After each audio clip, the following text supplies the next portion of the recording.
Ahlan mo sahlan! So, ito po ay Friday. Pumunta kami sa Dahran Mall. So, napag-isipan ko bumili ng ice cream kasi naglalaway ako sa mango ice cream. That's that.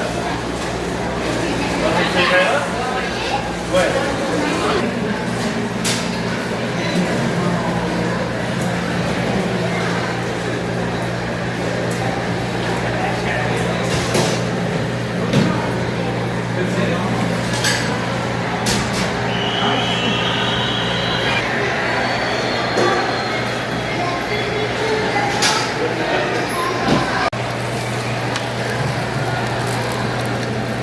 Thank you.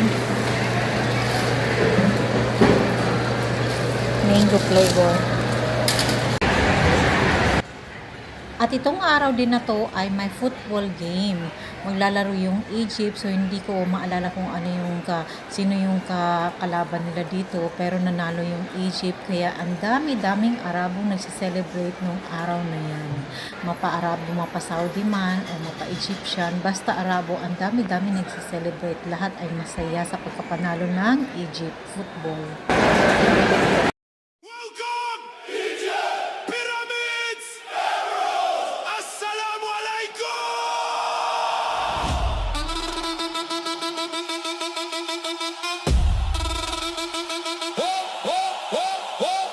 Omar Marmush! At dahil nga dyan, ay dahil sa Egyptian din ang tatay ng anak ko, nag-celebrating kami, kaya dinrawing ko yung Egypt flag doon sa kanyang mukha. So ayan, pinakita namin sa tatay niya, at tuwang-tuwa naman ang tatay niya na surprise. Look her face. Look at her face. Is it? Yes. At ito ang anak ko na kasimangot kasi ayaw niyang umalis ng bahay kasi mapuputol daw yung internet niya. Lumabas kami, bumili kami ng kaunting groceries at saka bumili kami ng pagkain na romansya. Ito ay Arab food. Ito yung masasabi mo na kanin pa lang, ulam na. Iniiwasan ko ito ang pagkain na ito dahil sobrang napapadami ang pagkain ko ng kanin. Pero sige na nga, yung araw na ito ay kakain ako dahil selebrasyon sa pagkapanalo ng football ng Egypt.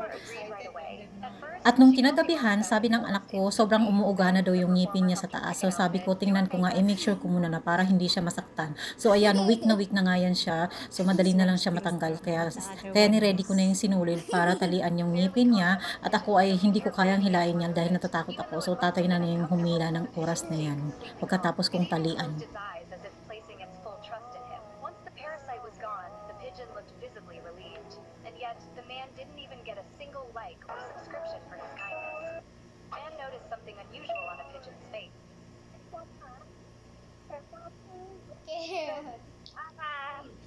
Her mom's going to take up Mara's devices.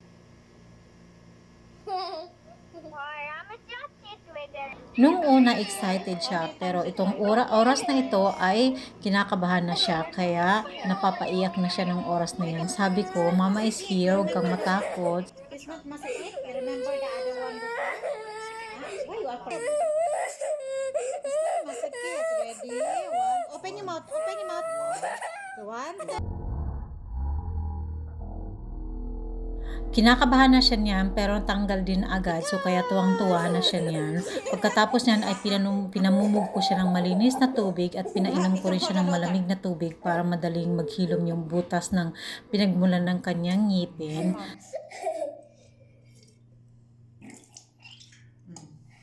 See? She came up with the perfect idea to build a tiny fairy house right. I love my mom and dad. Ang lunch namin yan ay romansiya. So, nung kinagabihan ay nagluto ako ng paella shrimp at saka itong pansit kasi nag-grave ako ng pansit. Tapos, ang aming dessert ay ito, cinnamon. Simpleng cinnamon lang, homemade cinnamon. Thank you for watching. Please like and subscribe.